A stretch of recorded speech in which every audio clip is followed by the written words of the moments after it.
Assalamu alaikum muhterem qarindoshlar. Hammalarga Allah'ın salamı, rahmeti bolsun. Fidayla ikramı hoş geldinglar. Bugün diqqatingizga Qur'ondan nazar programmasining 94-sani Qur'on ve Uyg'urlar taqdim qilindi. Xabarda bo'lganda Qur'on o'zininki arabcha tilida, rushan arab tilida nozil bo'lganligi, arab qavmiga tushganligi Qur'ondagi oyatlardan ma'lum bo'lib turibdi.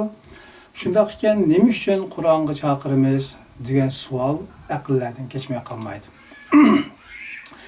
Qur'on arablarga nozil bo'lgan rushan arabcha vahiy ekan, nima uchun uningga u bizning kitobimiz deyiladi?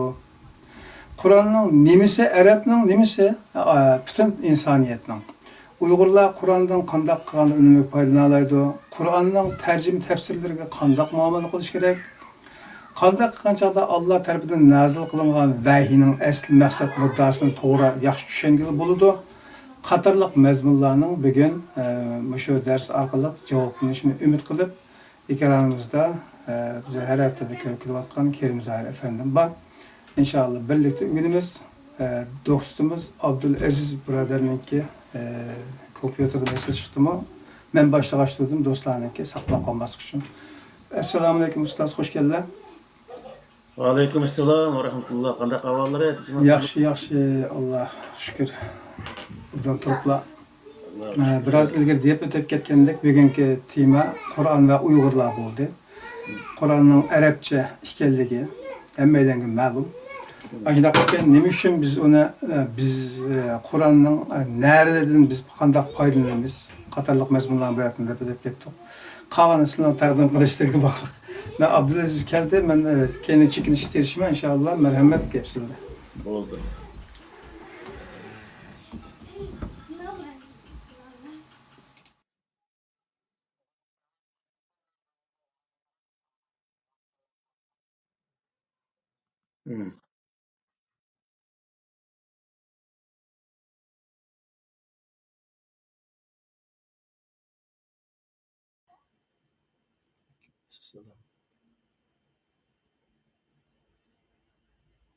Aldık turvatımız.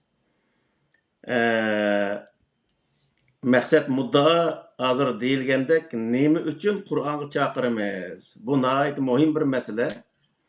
Nayet muhim bir savol. Aslida biz burun bir dinga e'tiqod qilib kelayotgan bir millat.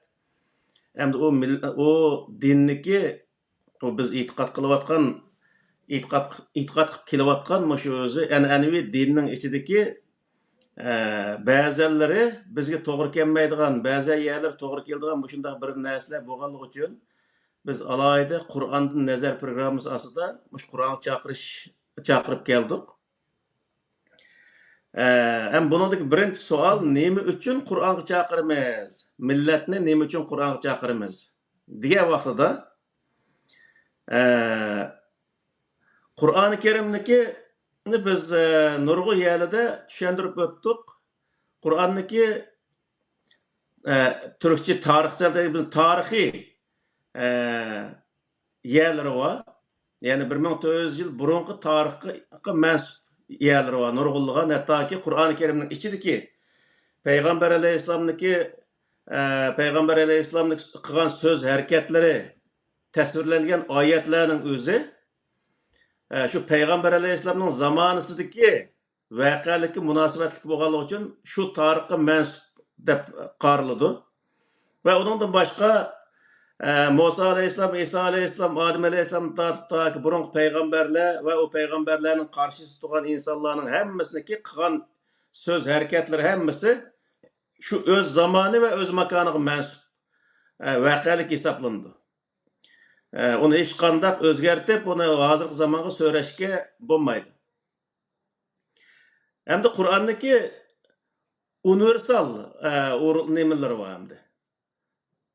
Maxsus bir tarixga, bir makonga, bir millatga xos yerlari boy deganga o'xshash. Masalan, Payg'ambar alayhissalom bir arab o'g'li bo'lish sifati bilan, arab yerim oril cho'ng'igan bir odam bo'lish sifati bilan ve Arap medeniyetinin içinde çoğalgan bir adam ve Arap cemaatinin içinde çoğalgan bir adam buluş bilen şu Arap'ın içinde Araplı yegen nanını yep, Araplı kiygen kiyimini kiyip şu yerdeki cemiyette bir yaşayan odam bo'lish sifati bilan Qur'on nozil qilingandan boshlab shu jamoatniki, shu arab jamiyatidagi va shu 1400 yil burunqi shu jamiyatda bo'lgan voqealikni Qur'oni Karimdagi prinsiplarga selish orqali hukm chiqarib, millatni to'g'ri yetaklab manganligi Qur'oni Karimda bayon qilindi.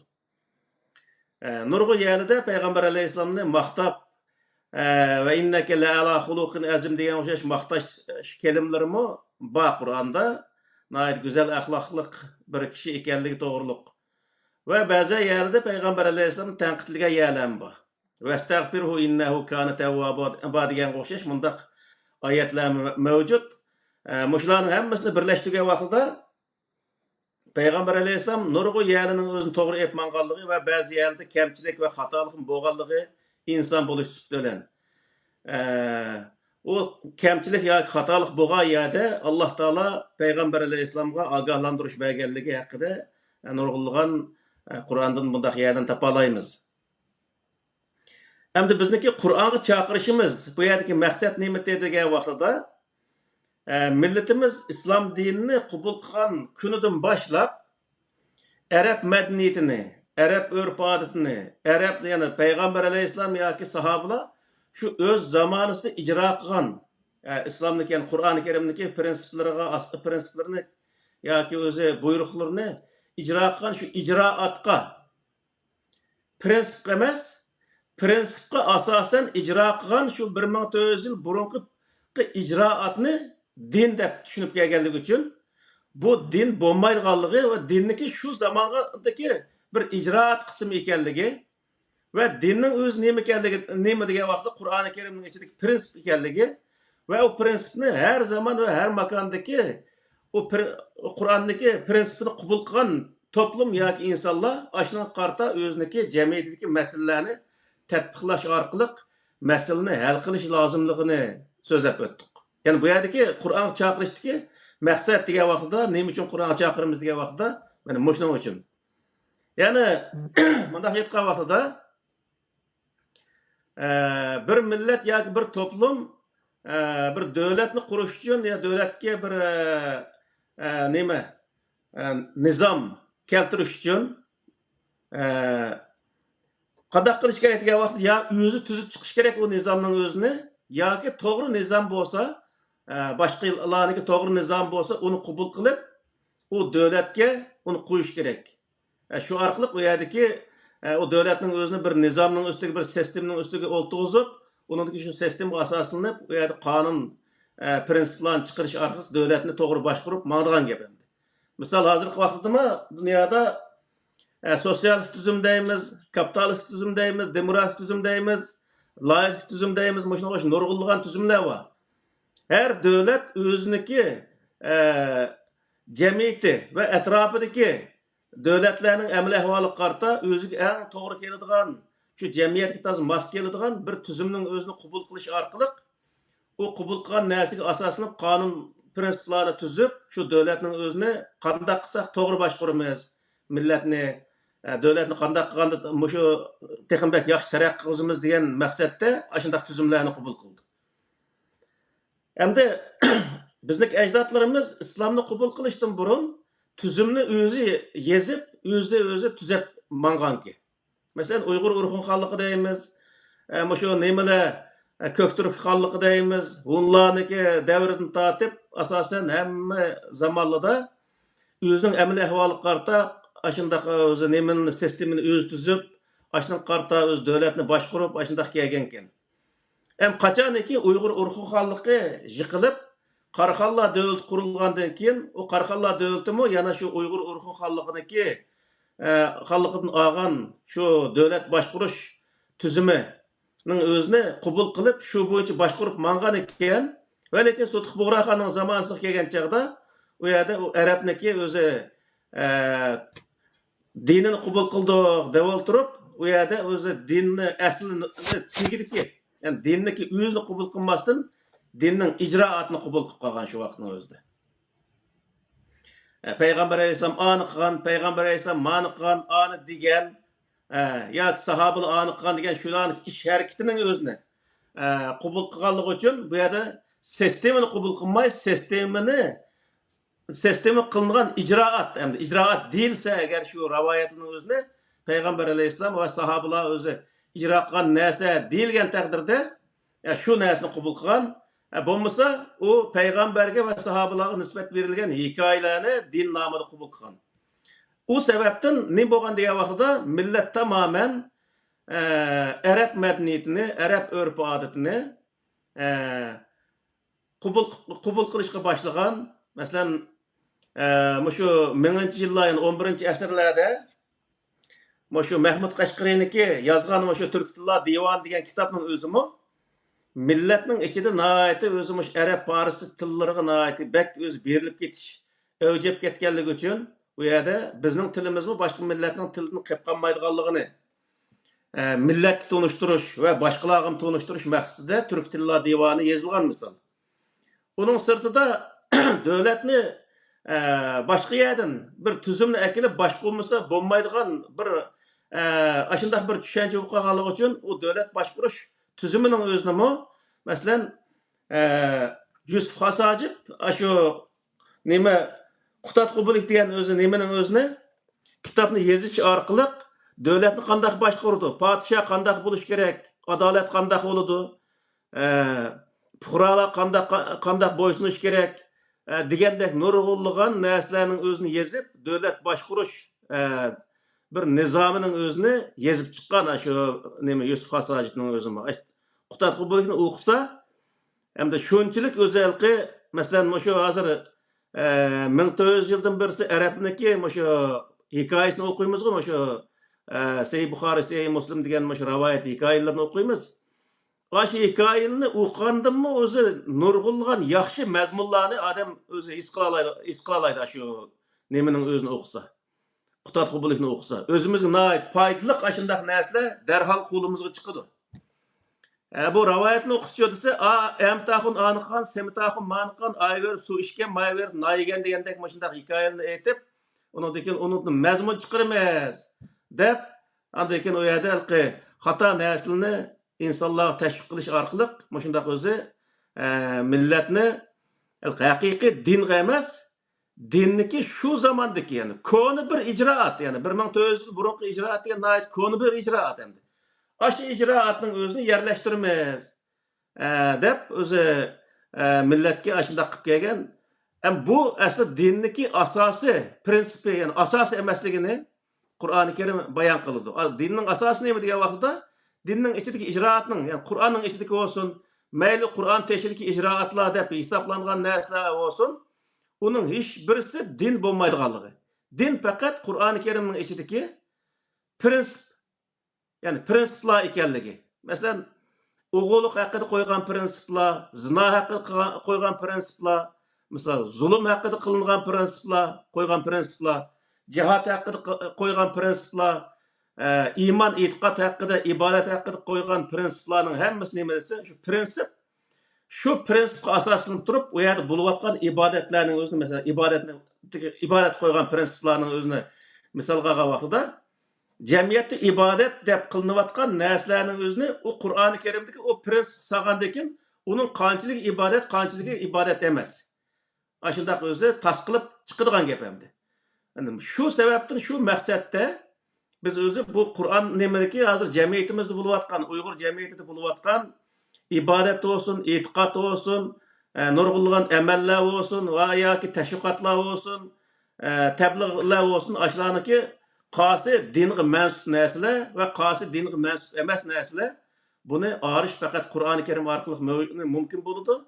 Shu sababdan biz millatni nima qildik degan vaqtda Qur'onga shu sababdan chaqiryapmiz. Ya'ni millat o'ziniki nima qilayotganligini bilish lozim. Dinga e'tiqod qilyapamdi, qilyapmamdi. Dinga to'g'ri o'z amal qilyapamdi, qilmayapamdi. U din o insanlarga fayda yetkizyapamdi, yetkizmayapamdi. Qur'oni Karimda bunga ergashsanglar, fayda yetadi sizlarga. Siz dunyo va oxiratda nijot topasizlar deydi.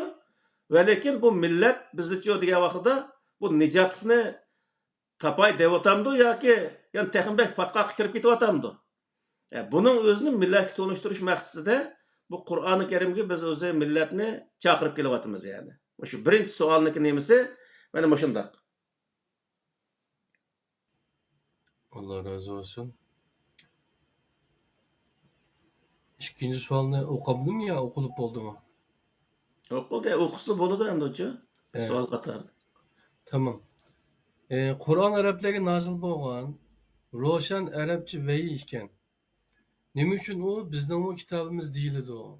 He. Bo'lmasa He. arablarda o narsalarni tushuntirib qo'yasizlar. He. Endi nayt to'g'ri bir sual. Bunun özünü ötkenki derslerin bir bir izahlap ötken bulduk. Bizning qarindoshlarımızın nurg'unlari u o'zi faqat arablik tushmagan butun dunyoga tushgan deb qaraydi.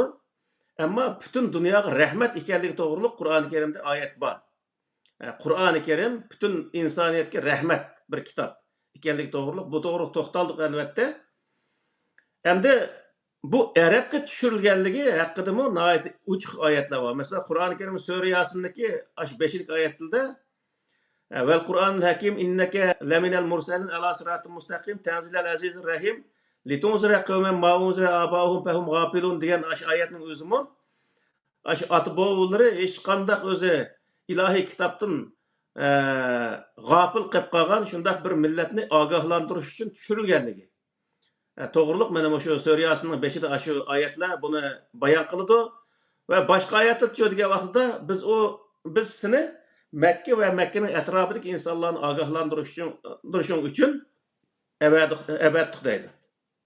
Peygamber Aleyhisselam'ı peygamber kıp sayılışı yani bekitişi Mekke ve Mekke'nin etrafındaki insanların özüne Kur'an-ı Kerim arkalık agahlandırış için peygamber kıgallığı bu yer bayan kılındı. Bunu Peygamber Aleyhisselam'ın bütün insaniyetke peygamberlik kıgan insan köz tutuş için nurgun insanlar onun nayet bir kuş çıkarıp şu rivayet hadislerinin özünü bütün dünyaya öz taktiş ve şu arkalık Peygamber Aleyhisselam bütün dünyaya peygamber kılıç mehsisi mıydak özü iş ekberi vatkallığı nayet özü eniqem nurgulluğun özü bizdeki dini alimlerimizde hesaplangan insanlar şu rivayetini hazırki vakitte insanlar yetkisi Peygamber Aleyhisselam'daki şu insanların özüne dini çaqağanlığı bu hesaplanğanlığının özüne digen adamlar var mesela. Deydigan adamlar var. Ciqen bundaq adamlar. Ama o ameliyatda nayet hata bir narsa.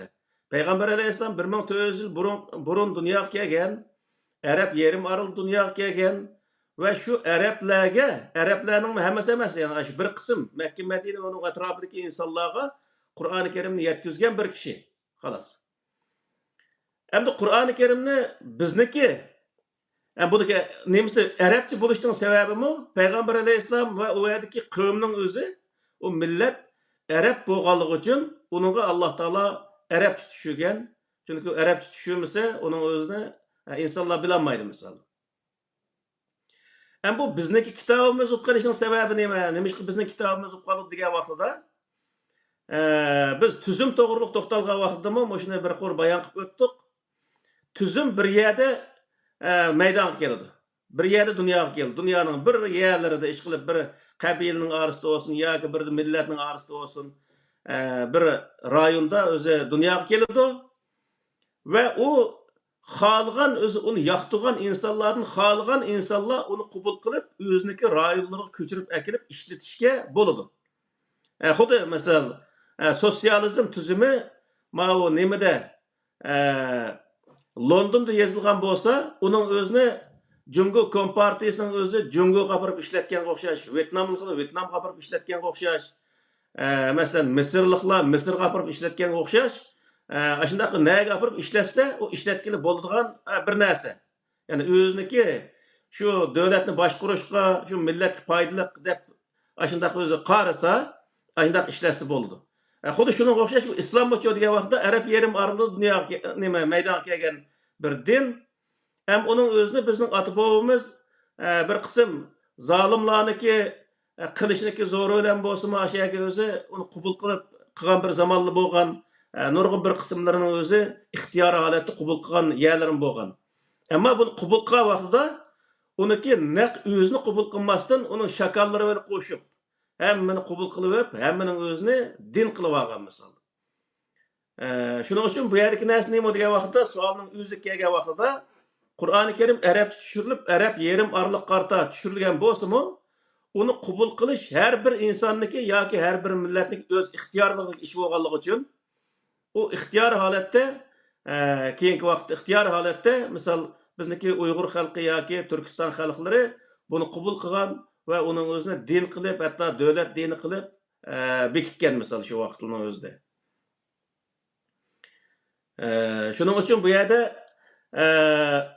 Qur'oni Karim Arabcha bo'lganligi uchun faqat arablarga xos, boshqa odamning ishlatishiga hojat yo'q deb qarashning o'zimi xato bir qarash. Chunki nima ish qilgan vaqtida insonlar uni foydali deb qarag'an ekan, uni o'zining tilida tarjima qilib, ayndaq ishlatsa, foydalansa bo'ladigan narsa, shu vaqtda nima bo'ladi desa Alloh taolaning rahmatidan huzurlangan, undan foydalangan bo'ldi misol.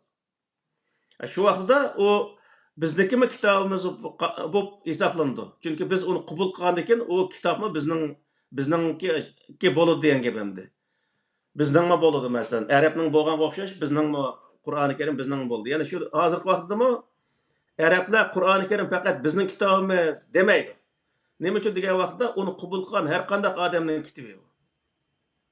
Endi tamam onu tushundik. Qur'onning nimasi Arabning, nimasi butun insoniyatning degan savol tug'ildi. Bu uchinchi savol ashga, ma ikkinchisiga hozirgi javob bo'ldi. Uchinchisi Qur'onning nimasi Arabning, nimasi butun insoniyatning. Uyg'urlar Qur'ondan qanday qilganda unumli foydalana oladi degan bu savolning o'zi nihoyatda yaxshi bir savol bo'ldi. Nemisi Arabning degan vaqtida Qur'oni Karimniki tili Arabniki. Tili yezig'i Arabniki. Arab yezig'i bo'yicha yozilgan, Arab tilida yozilgan bir kitob. Unda bo'lgandan keyin u Arab tili va yezig'i Arabniki. Endi inson butun insoniyatniki, ya'ni nemisi butun insoniyatniki vaqtida. Degan vaqtida Qur'oni Karimning ichidagi prinsiplar butun insoniyatga ammatan bo'lgan bir narsa. Ya'ni sistema, unda hep vaqtda tuzum yoki bu Qur'oni Karimning ichidagi tuzumni shu sistemasi butun insoniyatga qaratilgan bir sistema. Shuning uchun bu yerda ikki narsa bor. Ya'ni arabning tili va yezig'i arabniki bo'lsa, ikkinchisi uning ichida misol Peygamber Aleyhisselam ve sahabalarınki şu vaqtda qilgan ish harakatlari, so'z harakatlarimi bir qismi ham Qur'oni Karimga yozilgan yerlari bor. Masalan, Izoja'a surasi, Inna Fatahna'niki nemisi yoki Ummay Tabbat suralar deymiz. Ashuna o'xshash o'z nurg'ulgan suralar bor. Ash suralardagi nemisi ash voqea nima bu suralar shu zamondagi bir qism voqealikning o'zini bayon qildi. Ya'ni bu hammasi Arablarga xos narsalar. O bizga hech qanday uniki ahamiyati yo'q. Bizga ahamiyati nima degan vaqtda uniki ichidagi sistema. Ya'ni shu vaqtda Payg'ambar alayhisalom shu Qur'oni Karimning ichidagi shu sistema qarab turib, u arablarniki qilayotgan so'z harakatlarini shu sistemaga sep turib, hukm chiqarib, shu yerda millatning o'zini to'g'ri yetaklab, adolatni turg'izib, shu yerda bir adil bir jamiyat barpo qilgan. Uning o'zi u bizga nemasa hech qanday bir aloqasi yo'q. U arablarga shu zamonga xos narsa. Endi bizga degan vaqtda bizga kerak narsa Qur'onning ichidagi shu sistema, ya'ni prinsiplar kerak. O prinsiplar bilan biz o'zimizning masalasini hal qilish, o'zimizniki madaniyatniki ichidagi narsalarni hal qilish, urf-odat, har xil narsalarimizning o'zini shu o'zi sistemaga ya shu prinsiplarga sep turib hal qilishimiz bu lozim. Uning uchun prinsip butun insoniyatniki. Ana yilqa vaqtida. Ya'ni bu yerda Osiyo nemisida, Osiyo qit'asida asosan meni ko'rganim, ham aparqidim shunday bo'lishi mumkin. Burungi zamonlarda o'sha Yevropada mashtaqga bir qonunning o'zi tuzalsa, u qonunning o'zini insonlar qonunga hurmat qilmasdan qonunni ijro qilgan odamlarga hurmat qiladigan ishlar burun tortib bo'lib kelganki. Qonun qilib, qonunni ijro qilgan insonlarga eslab olgan. Bunday ishlar tarixdan buyon bo'lgan. Xuddi shunga o'xshash, misol Payg'ambar alayhisalom va sahobalar o'z zamonida qonunni ijro qilgan bo'lsa, Qur'onning o'zida u payg'ambarlarga eslanglar degan bir narsa yo'q. Payg'ambar ijro qilgan shu qonun, shu prinsipga eslanglar deyilgan. Desa, bizniki insonlarimiz qanday qilgan degan vaqtda shu prinsiplarni, shu Qur'onningki nizomlarini ijro qilgan shu insonlarniki ish harakatiga eslayotlik. Bunun nima o nimalar endi ma Osiyodagi nurg'un mamlakatlar ashunday narsadan foydalanganligi uchun misol biz kichik vaqtda Leping degan bir Xitoyning o'zini bayroqdor qilib millatning hammasini shu Lepingdan o'rganish do'lqinni qo'zg'ab mana shu Sovetdan açtaq ayndaq bir shaxsini o'ydirib chiqargan gap, ashuni o'ydirib chiqarib shuning bilan o'z millatni qonunga nim qildigan, amal qildigan, qonunni ijro qildiganning o'rniga aşı bir tazının aqsiq əgişib, şunun özü əgişinlar, aşının özüge, yani aşınadaki adam bulunur dep, anın özü aydaşçılık qıldığan gep. Bu nərsə, məsələn, Asiyadakı bütün dövlətlərdə bar desək boldu, hazırkı vaxtda məsələn Xi Jinping'də ögünüş. Degəndək bundaq bir nərsə var Xitayda. Endi bu Qur'an teoriyası peyğəmbərdən ögünüş degan bir nərsə yox. Peyğəmbər ögəngan nərsidən ögünüş var. Peyğəmbər nemeden ögəngan degan vaqtda Qur'oni Kerimdən ögəngan. Sizlar degan vaqtda sizlarmi Qur'oni Kerimdən ögənə oldu. Peyğəmbər su içkən bulaqdan sizlarmi şu bulaqның özünü su içən oldu. Peyğəmbərini bulaqqa aylandırıb almalıdır Qur'an. Misalda, şunun üçün bu yerdəki bizdə nəhayət mühim bir məsələ nəmi degan vaqtda hazırkı 3-cü sualın özdə Peyğəmbərinin olsun, sahabalarının olsun, qılğan işlərinin hamısı ularning işi. Lahum ma kasabu Qur'oni Kerimdəki ayət. Lahum ma kasabu ularning qılğan işi özüge, ularning qılğan işi hesablandı. Ve lekum ma kasabtum. Yani bizning qılğan işimiz yo'q, bizga hesablandı. Biz o vaqt qanday qilishimiz kerak degan vaqtda Peyğəmbər alayhissalom o'ng qo'lda tamoq yeyaptiki, biz o'ng qo'limizni yeyishimiz kerak.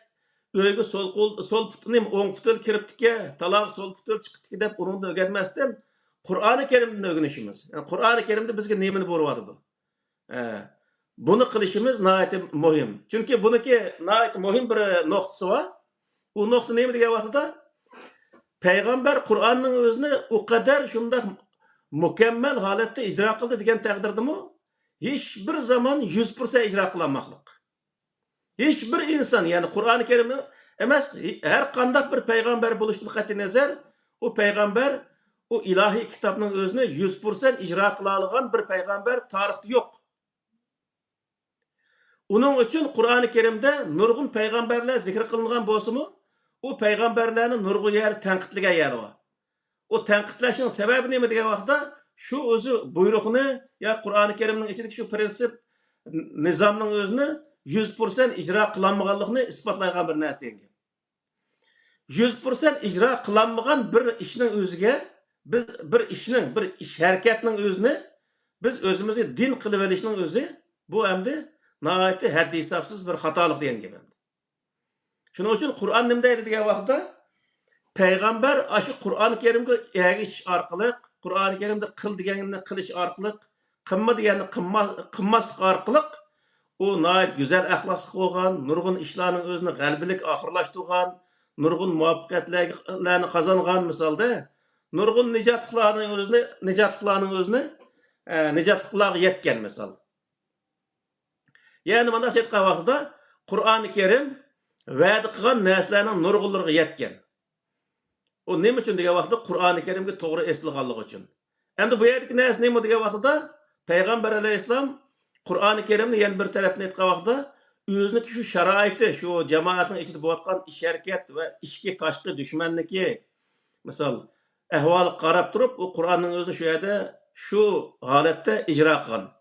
Endi bizga degan vaqtda biz shu payg'ambar ijro qilgan shakl bo'yicha ijro qilishimiz kerakmi degan vaqtda aslo unday ijro qila olmaymiz. Ijro qilish aslo mumkin emas, ham ijro qilish xato.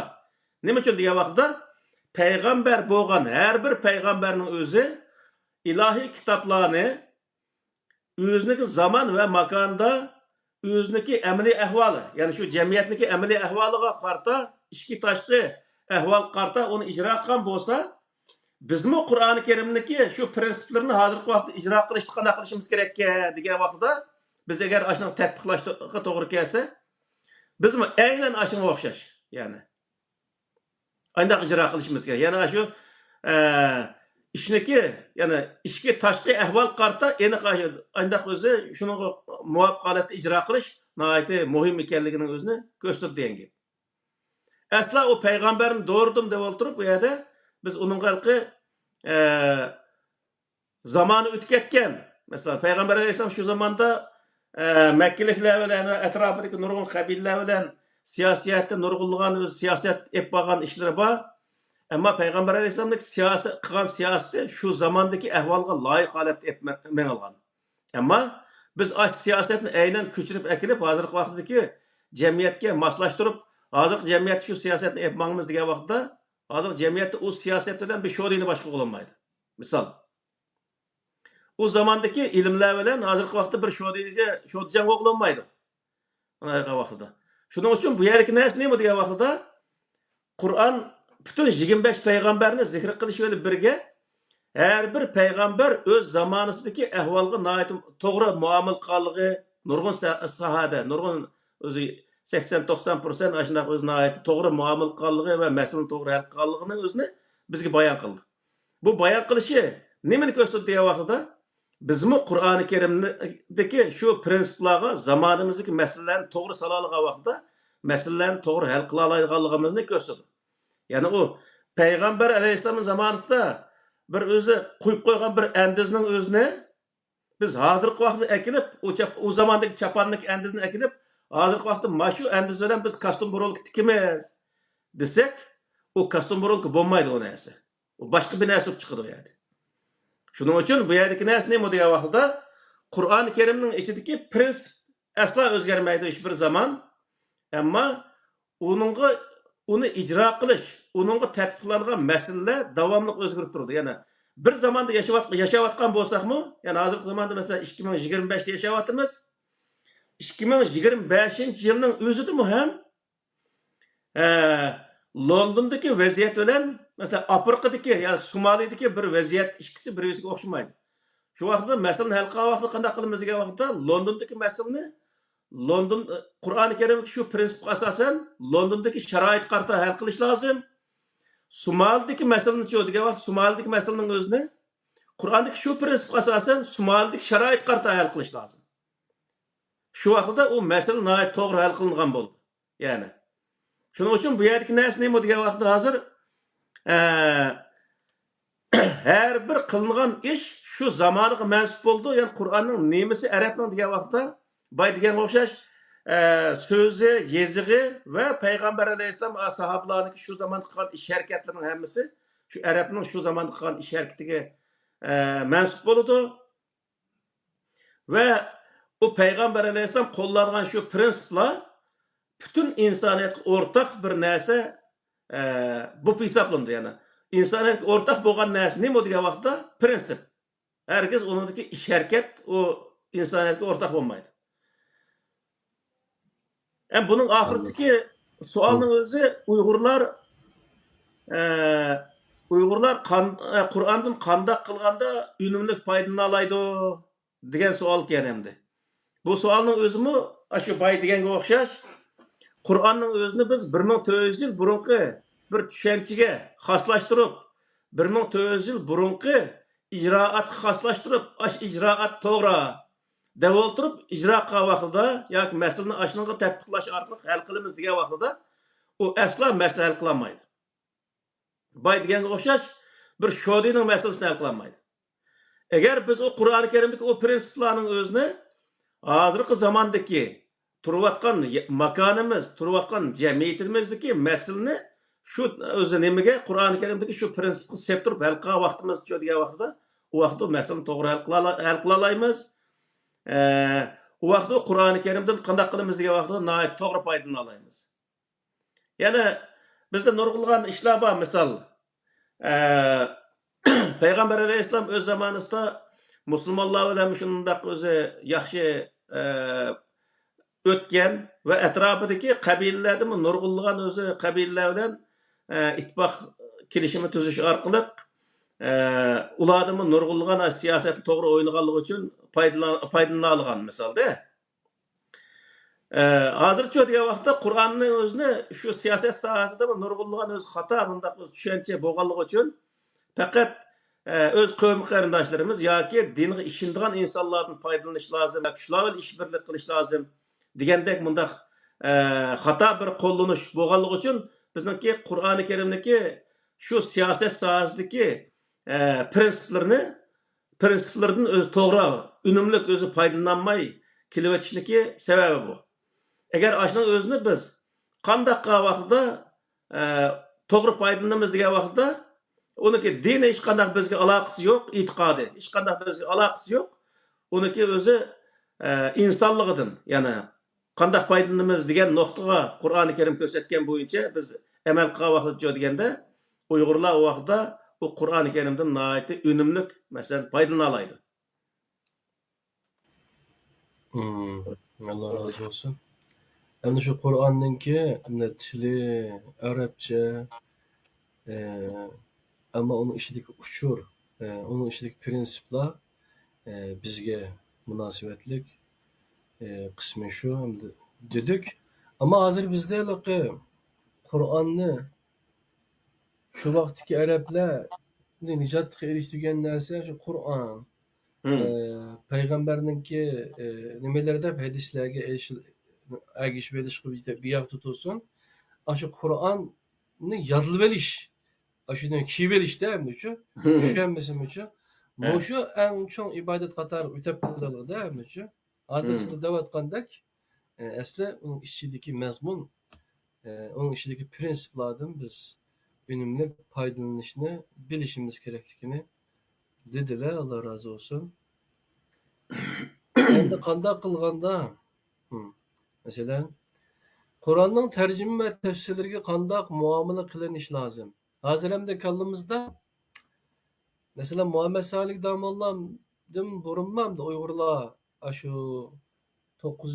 10. əsrdə Qur'anı tərcümə qılıb çıxıb dikən. Bugün bazı materiallarını izləb tapdım. Hətta şu vaxtki satır arası Qur'an.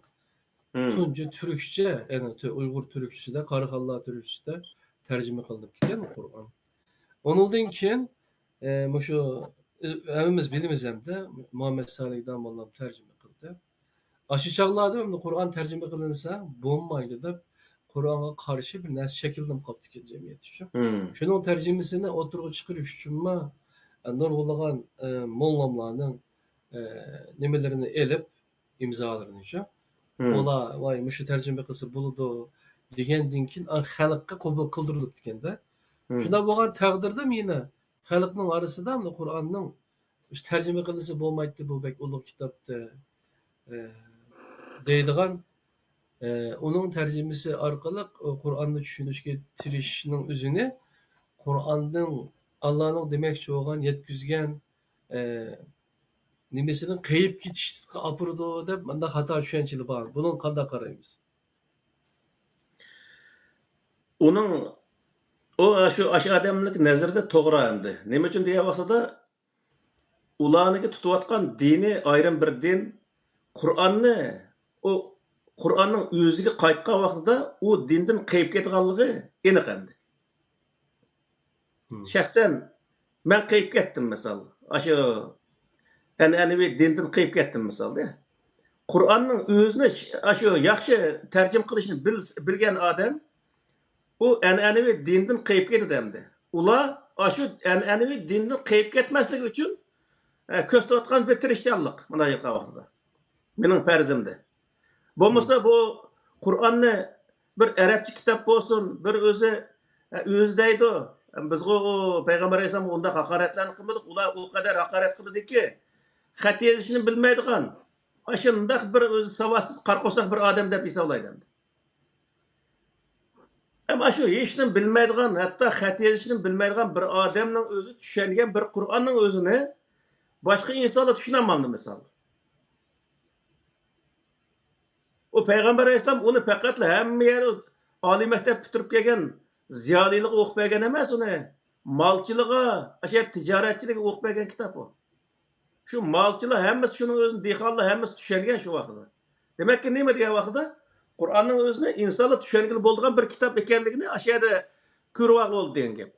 Ya'ni uning ustiga Qur'onda e, men uni o'qiganlik uchun nima qilyapman? O'sha ashir mualliq deymiz, sabiy mualliq deymiz. Shu nimilda shu kitoblardagi lug'atda ajoyib ham ig'ir lug'atlar bor-da, shu kitoblarda. Lekin bu Qur'onda cho degan vaqtda Qur'onda hamma odam bila oladigan holatda bir bo'lganligi uchun buning nima bor esa xalq tilidan xalq tiliga o'xshash misol. Ko'chada hamma odam tushuna oladigan shunday holatdaki shunday mashhur shunday tillar bilan qurashtirilgan bir kitob misolda. Zag'ri til yani. Zag'ir til mana aytgan vaqtida. Masalan, men Ziyolilning ichida nurg'unlig'an o'zim shu so'zlagan vaqtida men tushunmayman. Ba'zan nurg'un gaplarni qildi, shu u nimani bildirdi, shu narsani men bilmay qolaman-da. Ammo Qur'onda unday narsa yo'q. Qur'onda shu deyilgan narsa zaten aynalloh arabchani bilgan odam, yaxshi bir grammatika narsalarini bilgan odam bo'lsa, u Qur'onning o'zini tushunib keta oladi. Yeni bir şeyge yılıkı bazı narsalarni ben şurada oylab kaldım ne kalam kege xiyal şu da hazır çoğumuz bana çıkıyor diyeyim kısa. Mesela Peygamber Aleyhisselam Kur'an'ı 700'de tamam. 700'gen takdirdim ha. Kur'an'daki barlık ayetlerini %100% onun düşünüşümü çok. Çokum Allah'ım ile devat edepçi. Anda kılışımı hacetsiz de aynen oylab kaldım. Elbette. Misal Qur'onda bor bir qism oyatlar-chi, yasalunaka anil ahillar deydi-da. Oy to'g'riliq, ya'ni yangi chiqqan oy to'g'riliqni so'raydi. Shu vaqtda qul hiya mawaqitu lin-nas val haj deydi.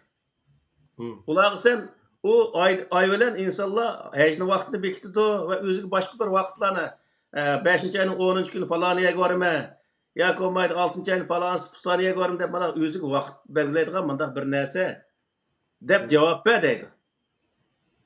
Bu to'liq zot qiyomat qoyim bo'lishlik shunday mukammal bir javobmi degan vaqtda unday emas bu. Sababi nima degan vaqtda u vaqtda insonlar oydan oshinchilik foydalana oladi. Birinchi oy kirdi, ikkinchi oy kirdi, birinchi oy 10 oldu, ikkinchi oy 15 oldu degandek ashanadan birinchi oyning 10'ida faloniyaga boramiz, faloniyaga masalan 11-oydan boshlab birinchi oygacha araliq 2 oy misol haj vaqtida bekitib olgan shu so'z tijorat qilish uchun shu vaqtda masalan shu nima ko'rib, Makka ko'rib biz tijorat qilamiz degan shunday vaqtni belgilashdan boshqa hech qanday oy shariq chiqib u yer oltin bormi, kumush bormi, bundan foydalanadigan bir nimasi yo'q edi vaqtida.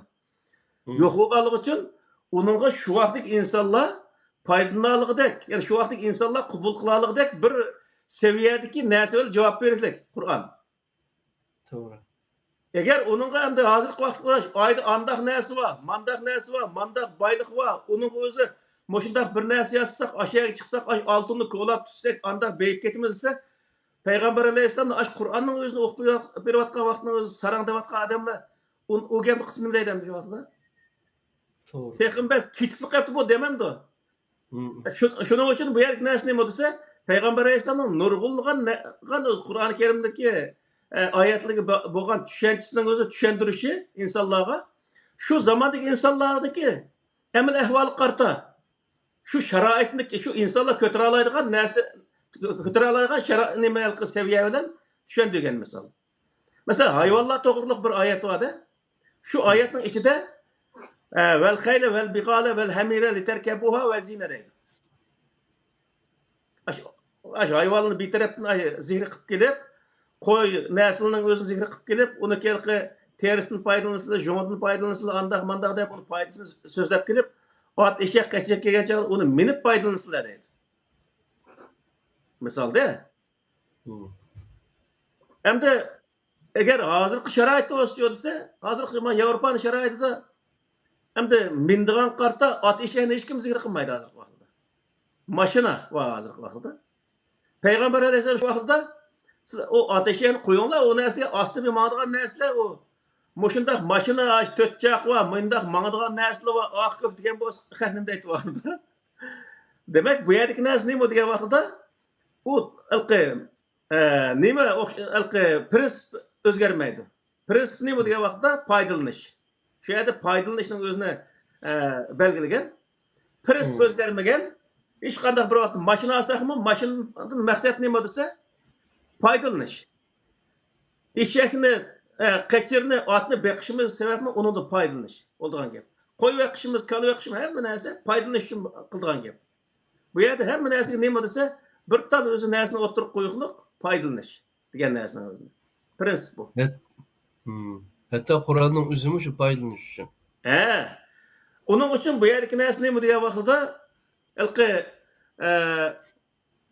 u zamonda bir narsa zikr qilingan bo'lsa, uning o'zini qiyomat qoyim bo'lsa kuchga ega qilma deb, uning boshqa bir ma'no berish hech qanday hojat yo'q. Misol, men bir qism tarjimalda, bir qism aloqalarimizni tarjim qilgan yoki bir qism arablarning qilgan tarjimasimi ko'rgan yerlarim bo'lgan. Bek zamonaviy tarjim qilgan kishi bo'lib, vel adiyat zebhen fel muriyat qadhan degan oyatning o'zini hozirgi zamondagi tanki zambirak misol, raketa, aeroplan qo'sh narsa bilan qasam deb bunday tarjim qilish kerak degan to'g'riliqchi. U hech bir hojati yo'q narsa. Masalan, shu vaqt ot o'zi dushmanniki ichiga chep kirib yotgan shu vaqtdagi chavandozlar qilichni ko'tarib shu dushmaniga qarta etlib kirib ketayotgan bir jarayonni tasvirlagan bir oyat misolda. Hem onun özünü şu zaman xas bir vaqalikni nima qildi? Dushmanga qanday taqobil turish bir prinsipini o'tirib qo'ydi. Hem hozir qo'shatchi degan vaqtda, hozirmi sen o'z ot minib, shu qilichni ko'tarib yuraver degan gap emas. Shu zamonda shunday qilish kerak edi. Hem hozirgi zamonda o ot eshakning o'zini qo'yib, dushmanga taqobil turish degan prinsip o'zgarmagandan keyin qanday narsalar taqobil turamiz bu vaqtda? Hozirgi zamanda dushmanga qarshi narsalar taqobil qilsak unumli bo'ladi. Buning o'zini o'tirib qo'ydigan gap misol. U vaqtda oyatniki prinsipi hech bir zaman oxir qolmaydi. Tamam. Rahmet. Prinsipi hech bir zaman oxir qolmaydi. U qilingan ishlar shu zamonda qilib qolaverdi. Misol, bundan 50 yil, 70 yil burungi ishlarni misol qilsak, misol bizniki Sharq Turkiston inqilobi G'o'zida bo'lgan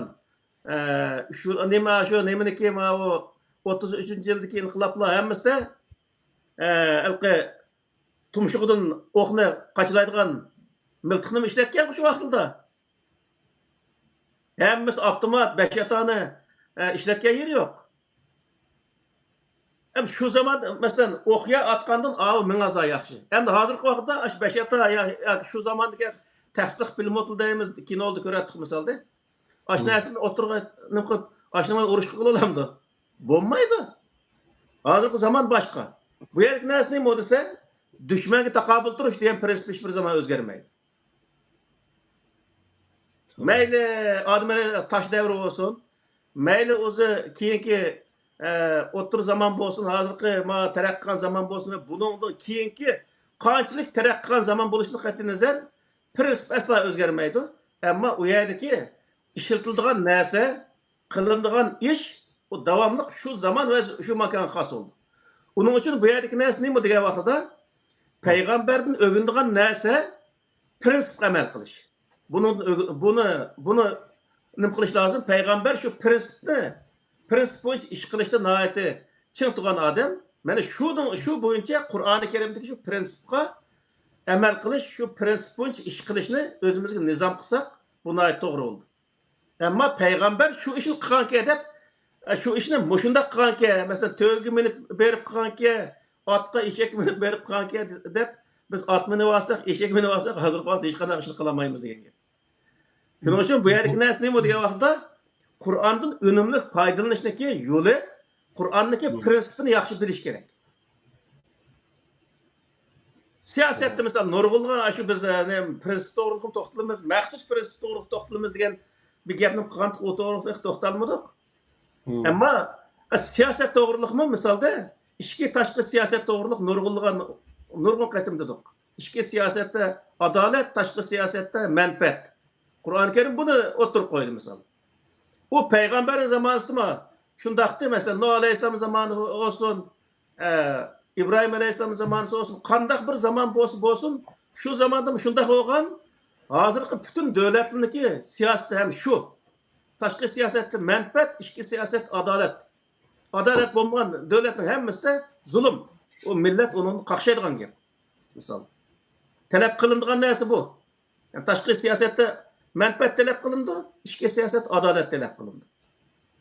Bu hiçbir zaman özgermeydi. Peygamber Aleyhisselam'ın kurgan devletin muşu prensip üstü kurulgan devlet ve ondan keyin mi her qandaq bir tinchlik üstüge kurulgan devlet olsa, mana muşu narsani üstü kurulgan.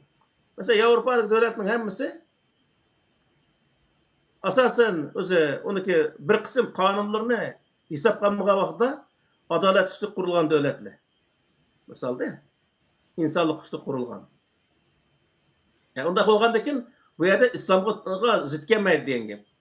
Yani demakchi bo'lgan narsa nima degan vaqtda, masalaning o'zi kelgan vaqtda biz davomli Qur'oni Karimning prinsipini ching turishimiz lozim. U qilgan odamlarning ishiga eslamasligimiz lozim. Bu o'ldi, o lepingli o vaqtda o'lib ketdi. Uningga eslash hech qanday hojat yo'q. Şu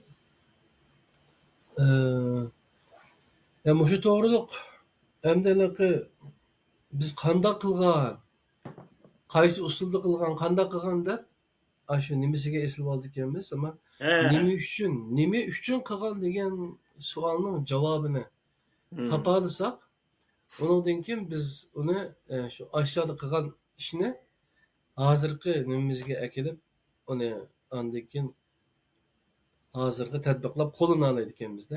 To'g'ri. Bo'lmasa qandaq bilan qilib qilib nima uchun degan bu muddao, bu hikmat, bu prinsip, bu farqqa aylanib ketadi ekanda. To'g'ri. Endi mushu dunyodagi davlatlarni mandaq benim qisaqma bir bayqısaq muşlarni qilgan ishlardan misol Yevropaning ichida 20 dan ortiq davlatlar hammasi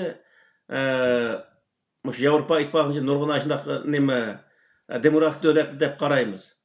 Ashniki hammasiga misol bizniki odamniki nurg'unlari hammasi o'xshash bir tuzumning ichidagi davlatlar degandek mandaq qaraydi. Lekin uni tegi-tekni biz surishtirib kelgan vaqtda ashning ichida yana o'xshamaydigan mandaq holatlar bor. Ba'zanlari mesela maqaqning o'zi liberal demokratik tuzumdagi davlatga ma'vu Angliya. Ba'zanlari sosyal demokratik davlat. Mesela Kanadaga o'xshash nima, Norvegiyaga o'xshash davlatlar sosyal demokratik davlatlar hisoblanadi mesela. Xuddi shunga o'xshash nurg'unlar ichidagi qurashtirilgan narsa o'xshamaydi. Ammo tuzumlar nurg'unlar tuzumlar yozilgan tarixda yozilgandiki ma aqlli insonlar bo'lg'ashqa bu haqning o'zi ash tuzumlardan o'ziga foydali bo'lgan taraflarning hammasini uzib elib u yerda butun bir tuzumning hammasini bir davlatga tuzum qilib olmasdan shu aningni yerimini, maning yerimini yoki aniki bir anidan bir satr, maningdan bir satr deydi. Shunday qilib yurib mukammal bir tuzum holatiga kelganda shuning bilan o'zi bu davlatning o'zi unda taraqqiy qilish bosqichiga kirgan. Xuddi shunga o'xshash bizmichu degan vaqtda Qur'oni Karimniki bu prinsiplar nihoyat mukammal, bak ilg'or prinsiplar mana shu vaqtda. Shu prinsipni biz qabul qila olgan vaqtda bila olgan vaqtda birinchi qabul qilish ayrı qilib qolsin, birinchi bilayni shuning o'zini hozir diniy olimlarni Qur'oni Karimning ichidagi o'g'irib qo'ygan prinsip nima degan vaqtning o'zida bir og'iz gap deb berolmaydi. Tajovuzchiga bosqinchi qo'ygan Qur'ondagi prinsip nima desa deb berolmaydi. Misol, siyosatga, ichki siyosat qo'ygan prinsip nima, Qur'onning prinsipi nima desa deb berolmaydi. Iqtisod qo'ygan prinsip nima desa deb berolmaydi. Chunki shu prinsipni bilmagandan keyin u prinsipga asoslanib turib, masala hal qilishni asla bilolmaydi degan. U uchun u masalani hal qilishniki birinchi beshi nada degan vaqtda beshi prinsipni bilish lozim. Qur'oni Karimning ichidagi har narsa qo'yilgan prinsipni bilish lozim. Uningdagi masalani prinsipga tatbiqlash usulini bilish lozim. Shu vaqtda u ikki narsani bilgandan keyin misolda u netinch o'zil chiqadi. O'sha yerda. Prinsip shundaqla o'zi nimaning o'zini bu atgan masalani shundaq saqandan keyin u masalaga berilgan javob menemen deb chiqadi misol. Shuning uchun bu yerdagi narsa nima degan vaqtda o'qib qo'yish emas, arabcha bilib qo'yish emas, bu yerdagi eng muhim narsalar prinsipni Qur'oni Karimdagi payg'ambar bilgan prinsipni bizning bilishimiz lozim va jamiyatga har qanday masalani o'zimizdagi masaladan tortib jamiyatimizdagi masalalarning hammasini prinsipga sola oladigan va uni to'g'ri bir hukm bilan ta'minlay oladigan mundaq bir holat olimlarda shakllanishi lozim. Shu vaqtda biz Qur'oni Karimda qanday qilamiz degan vaqtda nihoyat yaxshi foydalana olamiz. Olimlarniki tekrar deydiganimiz shu. Qur'oni Karimning ichidagi iymon, e'tiqoddan tortib, ibodatdan tortib, toki ijtimoiy masalalardan tortib hammasi qo'ygan prinsipni o'rganish lozim. O'rgangan vaqtda uni bilib bo'lgandan keyin, uningdagi prinsiplarga mas'ul tatbiqlashni o'rganish lozim. Zaten u uchiq turdi Qur'onda. Qur'oni Karimning ichidagi payg'ambarlarning voqealigi va payg'ambarlarga qarshi turgan dushmanlarniki voqealigining hammasi shu prinsiplarga selingan voqealik hisoblandi. Shu prinsip selinganligi uchun uni qarshi ya to'g'ri ya xato u jahannamga bordi ya jannatga bordi deb hukm chiqarildi oxirsida.